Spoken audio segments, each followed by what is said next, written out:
Well, welcome, Darby. I'm so excited to have you on my Core Connections podcast. And for today's conversation, this is something that I love talking about. And I know our ladies are going to learn so much from you today. Thank you. Yeah, it's really serendipitous how, like I was saying earlier, this all happened. So I'm really happy to be here. Yes, me too. So, Darby, let's start off because you've never been on the podcast. And so everyone can get to know a little bit more about you. Let's just have you share a little bit more about your story and what led you down this path to do the work you do with vagus nerve and all of that. Sure. So I've been a holistic health specialist for 8 years now. I started that when I was just recovering from an eating disorder. And so I really saw a need for working with women, especially one-on-one, to help them heal their relationship with food in their body. So that was really the way that I got into the world of health and wellness. And while I was doing that, I started to notice a pattern. And the pattern was that all of these women that I was talking to were chronically stressed, maybe depressed, had a lot of anxiety. And sometimes it wasn't even that their brain was registering it in that way, but it was registering that way within their physical body. And then as we started to see wearables and like the Aura Ring and things like that come online, I started to work with a lot of clients on their HRVs, so their heart rate variability. And that has a direct correlation to the way that the nervous system is functioning. So before I even got into vagus nerve health, I was working with clients on improving their heart rate variability. As I progressed through that, I started a startup actually for a beverage company, and my life, just my stress levels went through the roof. We were fundraising. I was working way too much. It was just really out of control. And my nervous system started to take a huge toll. My body started to break down. I wasn't sleeping well. I was gaining weight. I was constantly in a state of fight or flight, but I registered that as normal because everyone else around me was in that state as well. And fast forward, I wrapped up with that startup, and shortly thereafter, without having any time to recover, I got pregnant and COVID hit. So it Oh, was the no. perfect storm. It was the perfect storm for my nervous system. So after I had my son, I realized that despite having all of this knowledge around supplementation, eating well, sleep, meditation, like I had a really strong meditation practice, my heart rate variability and therefore my nervous system was incredibly dysregulated, and it was affecting every aspect of my life. And I thought I was taking really good care of myself, but this nervous system piece wasn't being addressed in the way that it should. So I started doing even more of a deep dive on this and got certified as a safe and sound protocol practitioner, which I can explain a little bit more about later. But it's all about using sound and frequency to tone the vagus nerve. So I just really started nerding out on that. And it has opened so many doors for me, as well as my clients, on wow, this is, in my opinion, one of the most important things that we need to look at when it comes to our overall health and wellness and well-being. I mean, it makes therapy more effective. It helps our energy levels, the way that we think, our digestion. I mean, you name it, we can tie it back to the nervous system. So that's where I got started. And now I work with adults and I also work with children to help them tone their vagus nerve and strengthen the nervous system. I love it. It's so important. And like you said, it is the underlying piece for so many people that keeps people, stuck in health issues, in that fatigue, and, so many things. So I've Mhm. experienced my fair share of fight or flight as well. So Yeah, and it's not at a place yet where it's starting to be talked about more and more in the world of health and wellness, but it's not at the forefront where, in my opinion, I think that it should be, kind of like where yeah, meditation is now, because it really impacts everything. yeah, absolutely it does. So, okay, let's dive in and have you share with everybody what is our vagus nerve if people are not familiar, just so that way we make sure everybody knows, everyone can visualize it within their own body. Yes. So the vagus nerve it starts at the back of the brain. So the back of the head, top of the neck, and it branches all the way down into our gut and touches every single major organ that we have in the body. And then there's also a piece of it that moves up the face and connects into the ears.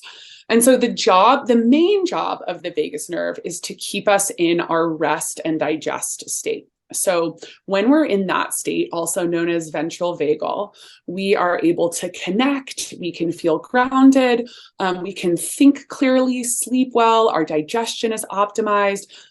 Ideally, we are in that state 70 to 80% of the time. And the way that we can stay there is through what's called a toned vagus nerve.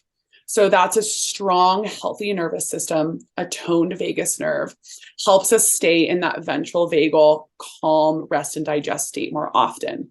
Now, if we think about this in a ladder, at the top, we have our rest and digest. Below that, we have our state of fight or flight. And this is where we go daily to get a burst of adrenaline, to get a burst of cortisol. Perhaps it's to catch the bus. It's to help motivate us to finish studying for an exam or before a big meeting. There are reasons that we need to go into that. Most of us, though, are stuck in a chronic state of fight or flight, which I'll explain more later. And then the third space where our nervous system can go is into just straight up survival. And that a lot of times manifests as depression, feeling like you've completely left the body, pure exhaustion.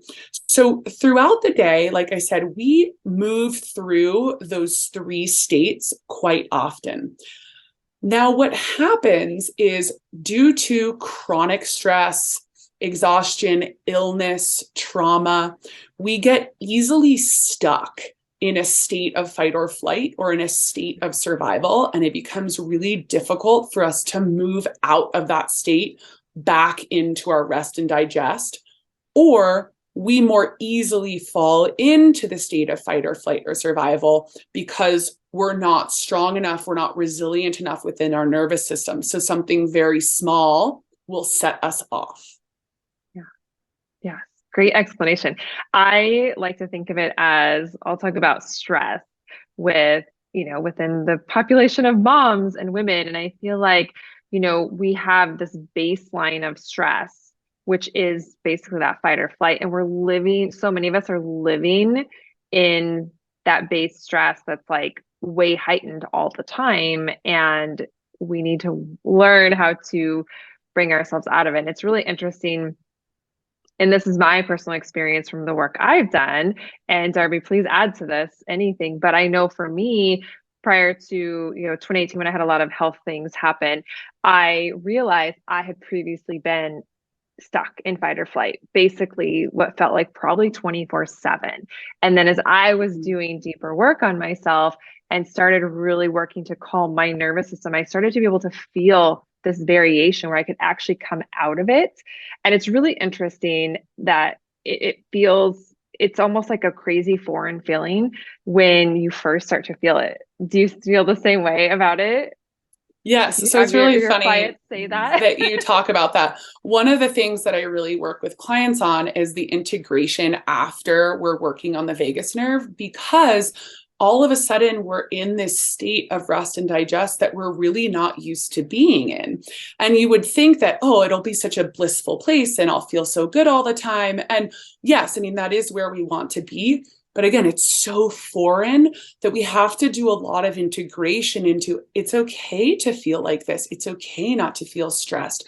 We get very attached to our states. And that is why so many of us are living, like you said, in a chronic state of fight or flight, and we may not even know it.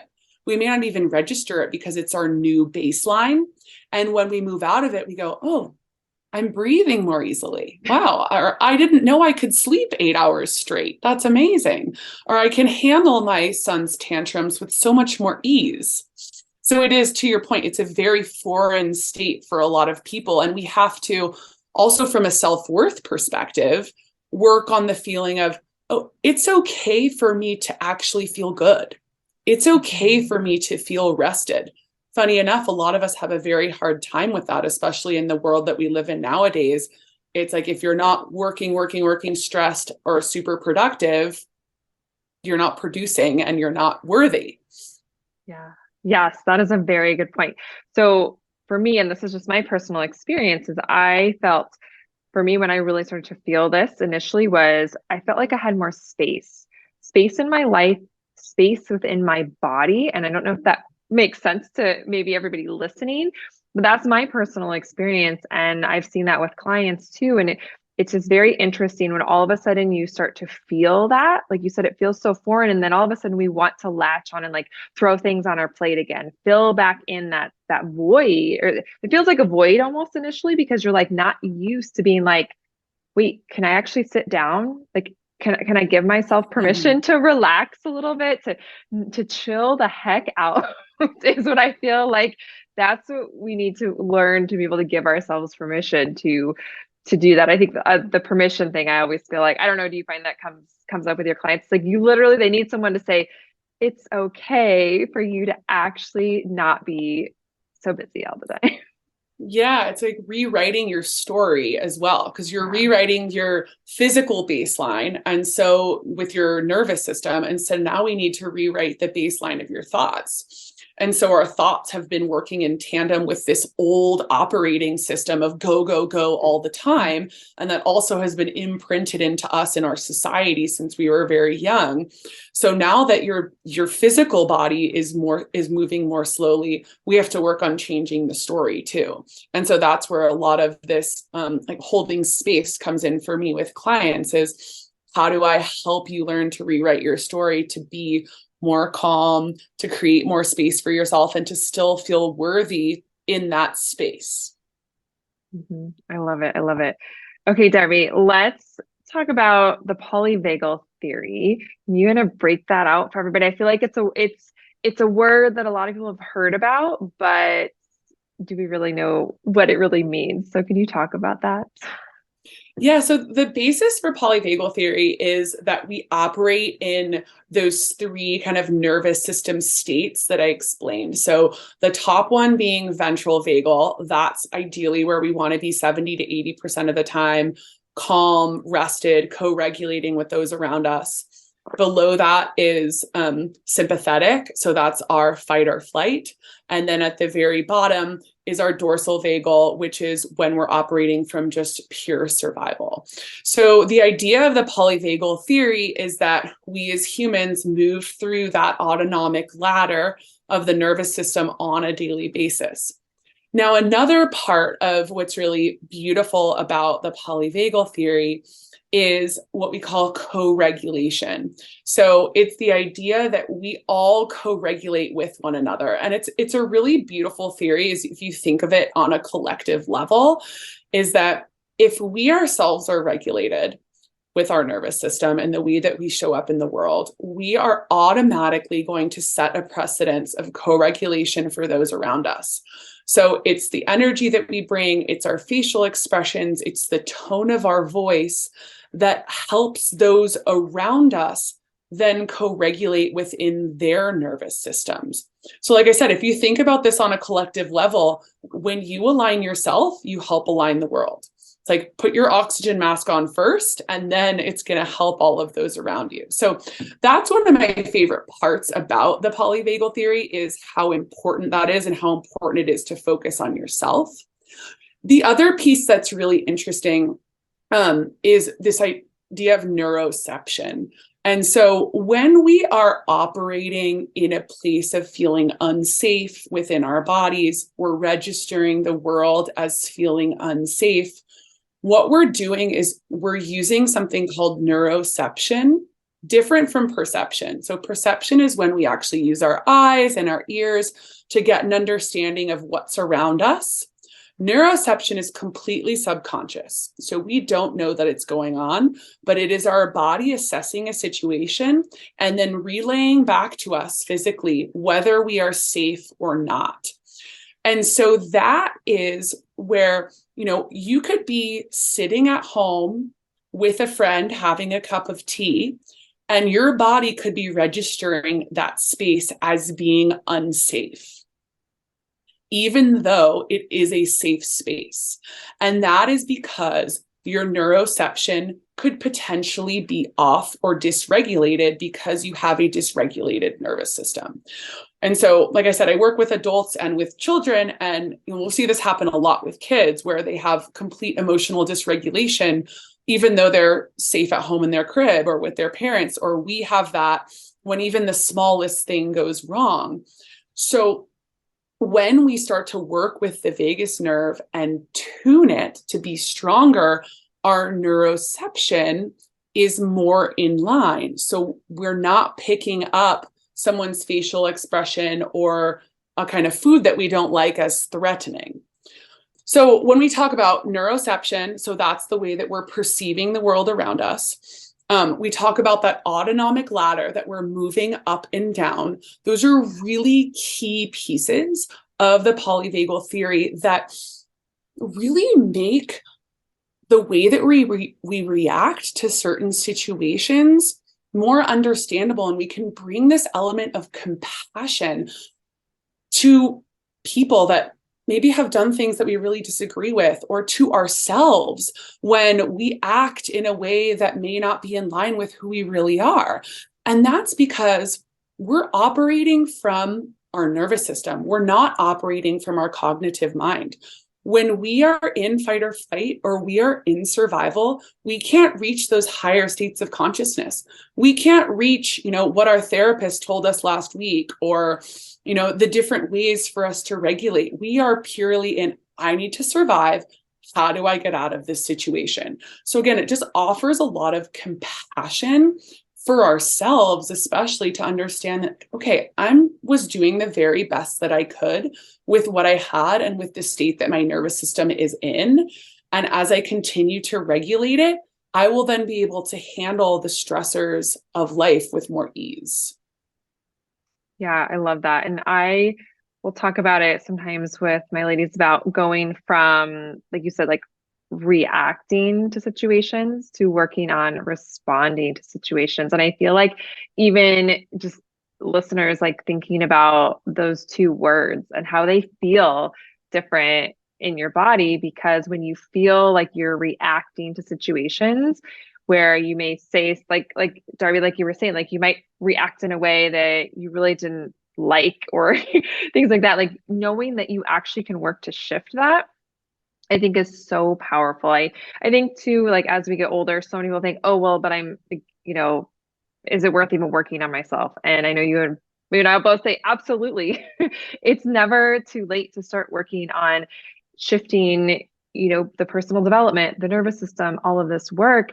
And I hear from a lot of moms in particular, like working to have more patience with their kids. And I know you kind of mentioned that. And so throwing out some examples, I hear like that, not having patience with your kids and wishing that you had more patience. And I was there definitely after my third, like 3 kids, and sleep deprivation and, hormones, a mess, like the whole thing. And I know I just did not have the patience that I wanted. I didn't like that.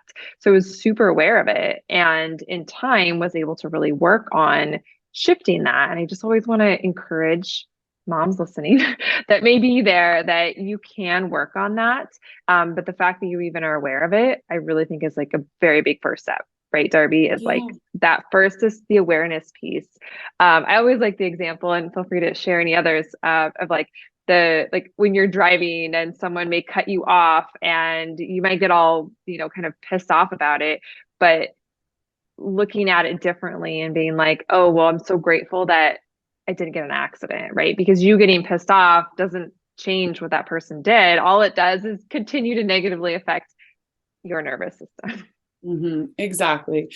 Yeah. And I mean, what's so wonderful about all of this is that we know that the nervous system, and same with our brain, it's plastic. We have the ability to mold and change the way that it reacts. So if we're unhappy with how we are reacting to getting cut off, or to our children having big emotional outbursts, or to the way that our partner might be acting, there is a way for us to change that. So neuroplasticity and the way that we can mold and change the nervous system is so powerful, and we can do it in really gentle ways. Like one of the ways that I work primarily with my clients on helping tune the vagus nerve is through music. So because the vagus nerve stems from the back of the neck, also up the face and through the ears, one of the easiest ways to tone it is with over-ear headphones through the middle of the ear. And so we can use music to stimulate the vagus nerve. And it's a really beautiful process. It's essentially a metaphorical treadmill for the nervous system to help you learn how to pick up middle tones more frequently. So middle tones are the human voice, a mother cooing, singing. They're the things, the sounds that make us feel really calm. When we're in a state of fight or flight, our hearing changes and we start to pick up higher tones and lower tones more easily, and we block out the middle tones, sending us into even more of a state of fight or flight. I mean, it's really quite genius because when we were living in the forest, we needed to be more attuned to hearing the deep thump of a bear walking or of leaves crackling. So it was really important that our hearing changed to be more attuned to that. But now we're not hearing middle frequencies, and we're in an even more state of fight or flight than before. So we can use music. So this is just regular songs that we run through an algorithm that help tune the vagus nerve to be more in a state of rest and regulation. And it's like 5 hours of music spread across 5 to 21 days. It's very gentle. You can meditate, you can go for a walk, and all of a sudden, your nervous system is starting to come back online. It's starting to get more adjusted. So, there are a number of other things we can do to help tone the vagus nerve, but this one is one of my favorites because, especially for us as busy parents, busy mothers, there's not a lot of time, and you can throw the headphones on and do this while you're cooking dinner or while you're on your daily walk. So fascinating. It's so fascinating to think that just listening to the music. Now, so Darby, what do you recommend? Because we know that can help then regulate your nervous system. Is that also, I mean, I know this answer to a degree, but can you talk about what it does to our brain from, like, we talked about like the neuroplasticity? Are there other exercises and things that you recommend? So we're working on that conscious brain rewiring as well, along with the vagus nerve toning. Yes. So the vagus nerve toning is going to be in one category, and there's a number of things that we can do there to tone that. And then layered on top of that, to your point, we want to start to rewire our brain to think differently. Now, that can look like a number of different things. That can happen even with a little bit of talk therapy. Talking about inner child work or even shadow work. So what that is going back and exploring perhaps big T or even little t trauma that happened to you at a young age, exploring that with a therapist or even in a journal, and starting to process and rewrite that story for yourself. So it can even be something so small as you were a young child, your mom picked you up from school, you're sitting in the back of the car singing, your mom's exhausted after a long day, and your mom just says, be quiet, please stop singing. You as a child register that within your body and your brain as, I'm too loud, I shouldn't talk, or I should stop singing. And you internalize that, and then for the rest of your life, you don't speak up, you don't have a voice. And we can rewire that through inner child work by going back and looking at with a more adult brain at, I understand why that happened. My mom was tired and stressed. I can have so much compassion for that. And we can work through that. Now, again, you can do that with talk therapy. You can do that with hypnosis. There are a number of different ways to go through that. So that's one thing that I really like, inner child work or shadow work, which is exploring sort of the limiting beliefs and stories that we have about ourselves.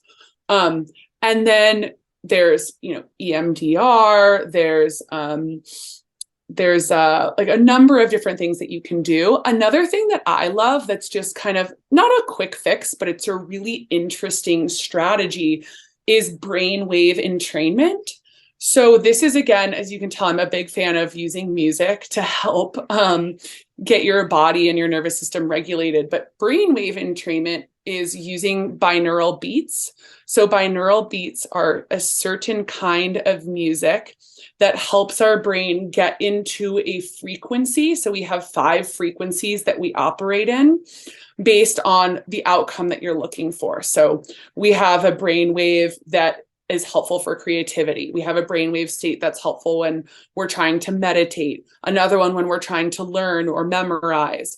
So we can use something called binaural beats with headphones to actually move our brain state to be in a place where perhaps we're more receptive to changing the way that we think, to what a therapist might be saying, to doing a journaling exercise where we're exploring something that was perhaps pretty traumatic. So there's a lot that we can do there, and like we could talk for hours, but so I just want to like give people a lot of hope that no matter where you are on the spectrum of trauma or how you're feeling, like, or how old you are, it is so possible to change your brain and your nervous system.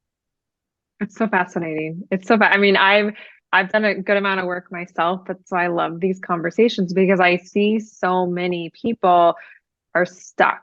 Their nervous systems are stuck. Like I do a lot of work on movement and fascia, and I even talk about it from a movement perspective of as we start to move the deeper stuff in your body, especially the pelvis for women, right? Talking pelvic floor and all that. It's amazing to me how much just starting to do some gentle movement can stimulate the nervous system to start to release some stuff. And women, like they may not have any clue like why they feel the emotions they feel.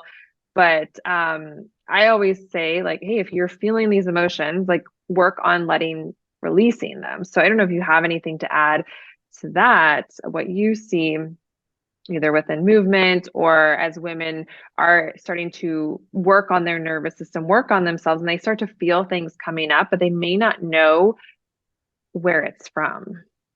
Mm-hmm. Yeah, and that's a big thing from a trauma perspective is that when we experience any kind of trauma, big T or little t, we typically don't complete the trauma cycle. And so we see this with animals. It's one of the reasons that like they don't hold on to, they're experiencing traumatic events all the time. A wolf is stalking them, or, you know, there's a big storm, but it doesn't affect them in the long run. And that's because they're able to complete the entire trauma cycle. And a big way for us to release trauma from our physical body is through movement. And so we have these intuitive moves that we want to do with our body when we are experiencing or after we experience a traumatic event, but a lot of times it's not within societal norms, or we feel weird about it, or we're too exhausted. And so it's really important, you know, even at the end of a long day, to get out for movement, or if you can't, do some pronking, like, which is just like shaking your hands, moving your shoulders up and down, kind of shaking your body. It looks really weird, but it's an important part of completing that process. So yes, to your point, like movement is so important, but also on the flip side of that is that a lot of us can use movement as an outlet for our stress, good to an extent. So I know you say this all the time, like less is more. And so when we begin to move our bodies too much and we put our bodies under too much stress and pressure, we're in that fight or flight zone all the time. And I see this, I can't tell you how often I see this with women, high cortisol, fried adrenals. And it's because we think that we need to be exercising, under eating, fasting, you know, all of these things that are putting an extreme amount of pressure on our nervous system. As a result, we're now in fight or flight. We're holding on to weight because we need to survive. And we're having the opposite effect despite exercising what we think is like the best thing for our body. But it's actually, you need to just stop exercising or just dance a little bit. Yeah. Oh, Darby, I have seen it in my 20 years of working with women. I have seen that so many times. I can't tell you how many women I have actually said, you need to really cut your exercise back. And they look at me like I'm crazy. And I'm like, no, you are overdoing it. But the interesting thing, and on this whole conversation of nervous system, and when you said, I kind of go back to what you were saying in the beginning about when we are in that fight or flight, that survival mode, we almost like keep looking for the things to keep us there because it's uncomfortable to get into that calmer state. And that's how sometimes I look at intense exercise or those that are really driven to over exercise. And I would say that was probably me in my early 20s too, is that like that kept for me felt comfortable, right? And so I think that's very easy. I think some women use that exercise as a way to, we think we're doing ourselves good. We get that, I call it like a fake adrenaline rush. Like you might actually be getting an adrenaline rush, but you're like on empty. You have your adrenals aren't really giving you that energy. It's like, where is it really coming from? So I think that's very interesting and a very good awareness piece because I have a lot of my ladies listening that loves exercise. They exercise a lot. And again, I'm the first person to say, yes, move your body, but are you doing it in a way that is nourishing your body or is it depleting your body? Yes, or having the awareness. And, this is for some, but what I see often is it's a way for us to disconnect more from our body because we're experiencing pain and not just physical pain, but emotional pain. Yeah. So it's an escape mechanism. And so even bringing back and having recognition of, okay, I'm using exercise as an escape from something that's really painful. Having that awareness is a really beautiful first step. But, yeah, exercise really just being like it has its purpose and it's beautiful and it's a wonderful way, like I said, for us to release emotion, to release stored trauma, to help our blood flow and cardiovascular health and all of that. But it's so easy for us nowadays to shift into a place where we feel like more is better. And the nervous system is the complete opposite. The nervous system wants to maybe like stretch a little bit and then rest and stretch a little bit and rest. So there is this like consciousness reprogramming that needs to happen around what is best for our own unique bodies from an exercise perspective. Also food and fasting and, all of these things that we're doing on top of all of the stress that we have in our lives already. Right, exactly. Well, Darby, I'm just going to reiterate what you said because I say this all the time to my listeners. And because I'm a huge fan of saying, you know what, do 10 to 15 minutes of movement and do that twice a day, right? When we split it up, not only is it benefiting you from so much of the stuff that I talk about, fascia and lengthening and all that, but to your point of nourishing your nervous system as well. So, I teach a lot of fascial lengthening. So we're getting that space in our body. We're really working our nerves without really necessarily realizing that we're doing it. So it's a very interesting point. So you mentioned fasting. Do you have some more to speak about fasting, good or not so good when it relates to its positive or negative effects on our nervous system? And I'm sure there's variance. I mean, I have my thoughts on fasting, but I want you to share what your perspective is on fasting. Yeah, I have a lot of thoughts here. So, I think the first piece, and I mentioned this like a couple minutes ago, is just that we, especially as women, have to work on getting back in touch with our bodies. We have outsourced our intuition and what to do and how to be to so many other people around us that we're no longer capable of tuning into our own bodies to understand how we feel. And part of that is us being in a survival state where we actually leave our body in order to be able to survive. And with that, we can't tell, like, does fasting work for me or not? Is being, low carb, does that work for me or not? It's just, what is the collective telling me that I should do? And then I'll do it. So number one for me is coming back home to your body, feeling safe in your body. And that is nervous system regulation. And so when you feel safe in your body, then you can make really good decisions for yourself. each person, each body is different. I have seen some fasting work for women, and that's great. If that works for you, okay. In general, what I see is fasting is really hard on the body.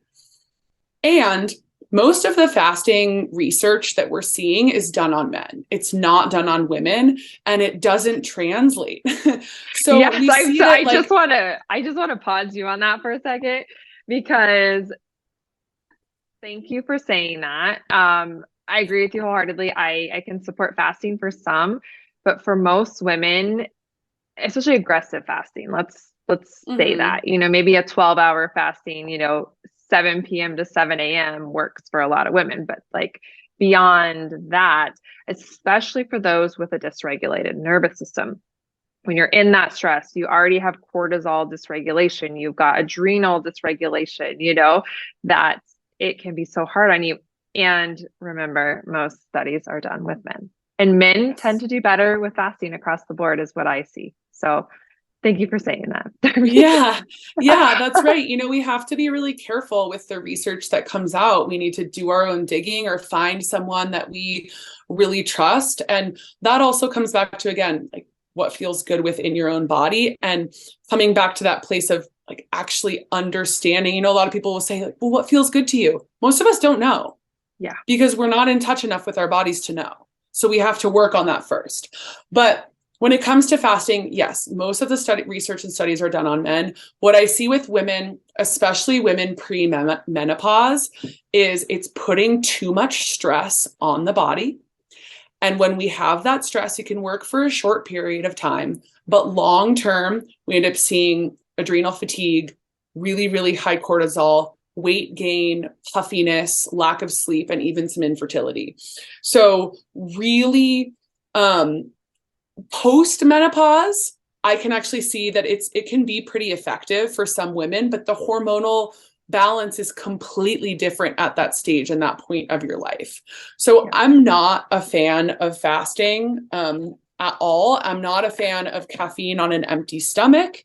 I do like more of like a healthy fat in the body. So eating a lot of healthy fats is what I see typically works very well, especially for women that are trying to have children, breastfeeding, pregnant. That is also really supportive to the nervous system. So when our body is nourished, we're registering as safe. When we're under eating, we're not nourishing ourselves properly, as one might think, we move into that primal brain and we go, there's a fast, there's a shortage of food going on. I must hold on to all of my body weight so that I can survive the coming winter.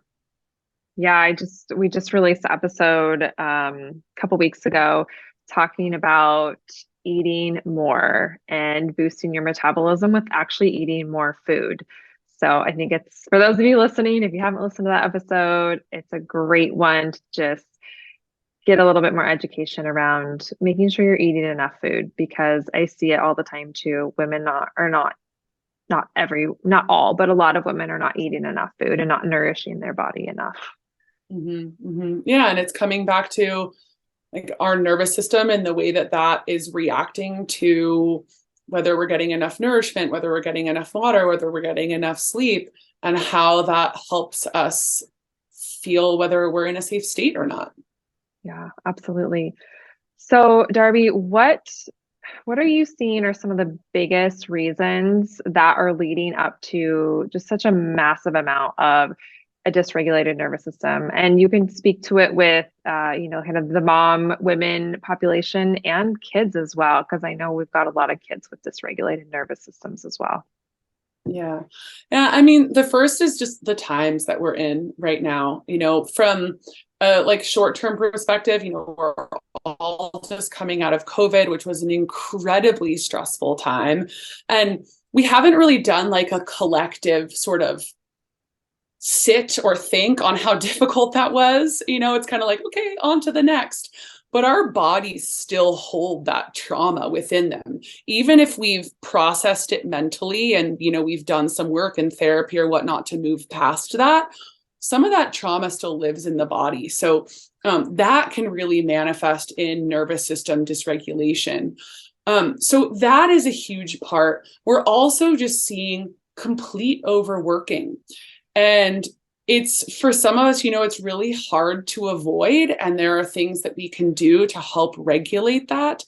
But we're constantly attached to some sort of technology, to our phones, to our emails. We're on call all of the time. And that is sending us into a constant nervous system response. You open your email, you have 10 unread emails at 6 a.m. and you're like, oh my gosh, I have to answer these right now. That's your fight or flight. That's your survival mode. It's not a tiger chasing you anymore. It's your boss blowing you up at 6 a.m. So many of those things we can't get away from, right? Like we can't just leave our jobs, or we can't just pretend like COVID never happened. There are things that we can do to help regulate our nervous system so that we come at it from a calmer space. But again, we're seeing a lot of this happen aftershock of COVID. We're seeing a massive overworking. We're seeing especially the primary parent, whoever that might be, is working in addition to taking care of the children, which is incredibly difficult. We're seeing, rising inflation rates and financial struggles. The news is just talking about negativity all of the time. We're internalizing that. So we have to learn to build some buffers around ourselves to shield us from all of the negativity that's going on out in the world. Now, I don't mean you need to move to the middle of the forest and live like in a tiny house there. Although sometimes that sounds like a good idea. Sounds like a good idea. But we have to learn, how do we operate in this world, but put up boundaries for ourselves so that we can have time to rest and recover, even if it only means 5 minutes, to then be able to show up with more resiliency in our lives. Yeah, absolutely. That's for me. I do live in the woods. I don't live in the middle of nowhere, but we do have woods around us. It's something for me that I was like, I need to live by the woods. I love that nature, and nature can be so good for our nervous system. And that's why I always encourage everyone, if you can, get outside, go out in nature and go walk. And I think so many times, when we think of let me phrase it this way, walking is underrated, I feel like, because we think, oh, it's not enough, right? And it's but if you're going outside, you're getting fresh air, you're getting some sun, the days that it's sunny anyway, depending on where you live, walking in the park and nature, things like that, you're doing so much more for your body and for your health than just the walk itself. You're getting just the fresh air, the sun, the vitamin D, you're getting, the feeling that you get from being out in nature, which we know can have a very positive effect on our body. So anyway, I love sharing those little tips with women. But there's even studies that show that exposure to direct sunlight, especially first thing in the morning, can be really positive for the nervous system. It's helping regulate our circadian rhythm, which is then helping the nervous system. So getting direct sunlight on your face for 10 minutes first thing in the morning, or even another thing that I recommend, especially to my kids, but to my adult clients as well, is grounding. So that's walking outside without shoes on grass or sand or dirt or whatever you have. That electromagnetic frequency that you're getting from the earth, those electromagnetic frequencies are very positive, unlike the ones that we have coming from our internet and our cell phones and things, is incredible at helping regulate the nervous system. I actually have a funny story to share, and it just shows you how intuitive children are in terms of how they regulate. I've had this happen a couple times with my son, where we'll be outside, walking on the street or something like that, and he gets a little bit dysregulated. He got dysregulated because we needed to leave the store that we were in, and he didn't want to leave. And so we walked outside, and he was having a moment, and completely unprompted, he just walked right over to a tree and he hugged it. And he was just hugging it for 30 seconds, almost a minute. And then he looked at me and went, okay, all better. And it was amazing. It was this intuitive need to be closer to nature to help ground his nervous system, move him out of fight or flight back into ventral vagal. And just like that, he was back. I love So, that. not that we all need to go around and hug trees all the time, but it just shows us how powerful nature can be to help bring us back. And so, let's say our day looks like we wake up, we have coffee on an empty stomach, we go straight to our computer screens, we're bombarded by electromagnetic frequencies from our phones, we're looking at a screen, we don't get any sunlight in our eyes, and we don't get any interaction with nature. And of course, we're going to be feeling dysregulated from a nervous system perspective because we're not getting any of those things that it needs to feel good. Yeah, it's so important. I just love that you mentioned the sun. The sun, I'm always talking about circadian rhythm and boosting that and getting that sun in the morning. It makes you feel so much better. Like I notice it because when we have gloomy days, I'm like, I get partway through my day and I'm like, oh my God, I can feel it in my body because I'm so sensitive to so many things. And it just really goes to show like the days that it's sunnier, I'm like, I just have this like extra boost of energy and feel so much better. And we sometimes forget and negate how important the sun is. And I know like for kids, right? I feel like my kids that go to school, I still have one at home, but the other two that are in school. And I feel like when they're in buildings all day, I'm like, as soon as they're home, I'm like, get outside, get some Yeah. sun, play in the grass. Like you just need to be outside because we need that. We can't just be sitting at a desk and in a building all day long because that is leading to so much of this regulation in our body. And to your point, and I love talking about with kids and their nervous system because kids are so intuitive.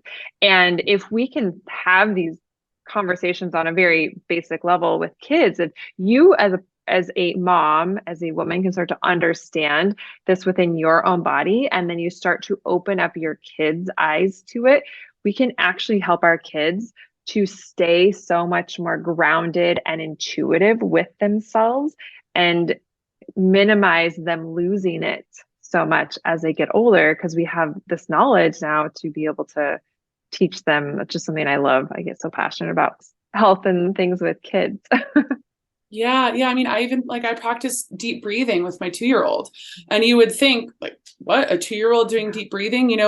We'll sit for a couple minutes and there's books you can buy on Amazon, there's YouTube videos you can watch, or you can even just do it with them. And he gets really into it. We only do it for 2 or 3 minutes, but it's building that foundation of him seeing, him practicing, and seeing how important it is in our lives to have a practice like that. And so like there are a lot of other things that we can do with our kids too to help them regulate their nervous systems, to have a strengthened vagus nerve. It's like not out of reach at all to help a 2-year-old regulate. Yeah, it's so awesome. So Darby, what can we do to help tone our vagus nerve? Is there something simple that you can kind of walk everybody through, even just those listening right now? Yeah. So there's so many different things that we can do outside of the listening portion, which I talked about earlier.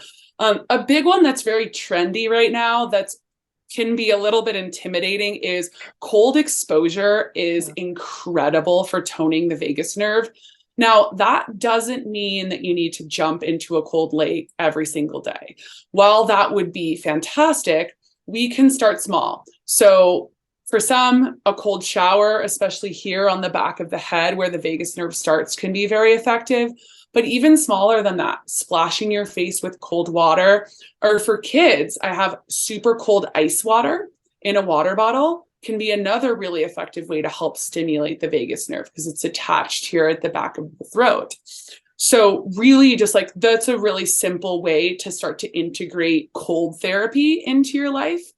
Another really important piece, and this is more of a lifestyle change, but our gut health has a lot to do with how toned our vagus nerve is. So interestingly, 80% of the information that's traveling along the vagus nerve is moving from the gut upwards. And then only 20% is actually coming from the brain down. So if our gut is regulated and in a healthy place, it's going to affect everything else within our bodies. So like a really great probiotic, I highly, highly recommend. And then, eating as cleanly as you possibly can. So fresh fruit and vegetables, organic if possible. lots of water. Also, a fish oil or eating fish can also be really helpful for stimulating the vagus nerve. So that's another really important place to start. I mentioned grounding, which I love, especially for people that have access to that. If you don't, or if you live in the snow like I do, you can get a grounding mat. Like they're really not that expensive on Amazon. That's helpful. Deep breathing. So even 60 seconds of deep breathing, studies have shown, are able to change and take you out of fight or flight into rest or digest. So deep, and that's using your belly. So deep belly breathing, really feeling the belly move in and out is another really effective way. And then sing. So anything that's kind of using our singing, humming, chanting, gargling water. So because the vagus nerve has an attachment here through the throat, things like that can be really effective for the vagus nerve. So like gargling cold water could be really great for just 60 seconds. For our singers, like you probably have a very toned vagus nerve if you're singing all the time. So there's a lot that you can do. Another one just for kids that I find helpful is co-regulating with a stuffed animal. And a lot of kids do this really naturally, but when they are in a dysregulating moment, giving them something to hug and to hold, that squeezing effect that they have can be really grounding and help with vagus nerve tone as well. I love that. So many great tips. So everyone listening, even just starting with one, let's start with one and start incorporating that when you can, and you may already start to notice a little shift in how you feel. So this is awesome, Darby. Thank you so much. Will you share with everyone where they can reach out to you, where they can learn more about everything that you are doing to help people regulate our nervous system? Yeah, you can find me on my website, just my name, darbyjackson.com. You can find out more about nervous system regulation, the different programs that I offer there. Also, Darby Jackson on Instagram is another really great place to connect with me. Jump on there, ask me more questions. I'm so passionate about this topic because I've just seen how powerful it can be for myself, for my clients, for my family, for my child. Just, it's a really, really wonderful, wonderful thing. So yeah, just Darby Jackson in all the places and you'll be able to find me. Awesome. I love it. Well, I love the work you're doing. It is definitely needed. So thank you so much for everything you're doing. Yeah, thank you so much. It was a pleasure.